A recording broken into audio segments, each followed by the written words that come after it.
I was like in closing. God said the door is wide open. Here's another one. The door is wide open. You know, at the seaside, Christ was fixing fish for them who weren't even aware of him while they was toiling all night to get fish. If we read about it a lot, we talk about how he prepared food for them, but we never hear that Christ even ate, half of what he prepared for them. And you can imagine, the Bible doesn't state it, but you can imagine how they felt, because there's no point of us keep dwelling on the past. We move forward.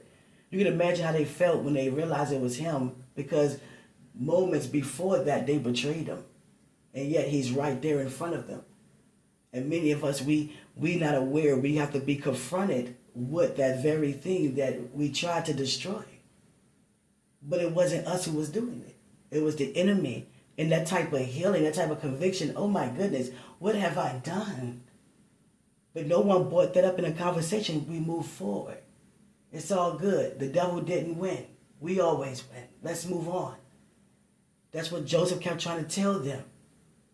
That's what the women kept trying to tell, you understand, Naomi.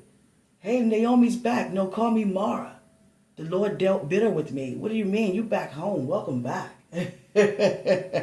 You about to receive better. You home now. You on promised land now. You understand? Seriously. You know what's so amazing? You can hear in all the testimonies how they move forward from that. You can imagine how Jacob felt. What happened that day for real? Now I'm around all my sons. What happened that day? How did Joseph end up in Egypt? What did y'all do to him? But he didn't mention it. Instead, he just blessed them. He just gave the word over them and really pretty much introduced why he given that word over them. Why he was speaking this over you. And of course, Joseph received a double portion because of what he'd been through. When you go through severe persecution and you stand your ground, you will reap a double portion. There goes Job. There goes Ruth. She didn't just receive a husband, she received her inheritance, double portion. Look at Daniel. He didn't just get out the lion's den. He found favor with Darius. Look at Nebuchadnezzar. The 3 Hebrew boys, they didn't just get out, untouched, without being burnt. There goes favor with the king. You talk about their God, you're going to now be in the fire.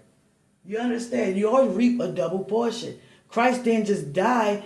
He risen, and we risen with him. Now we have eternal life. Now we back with God. There's always a double portion.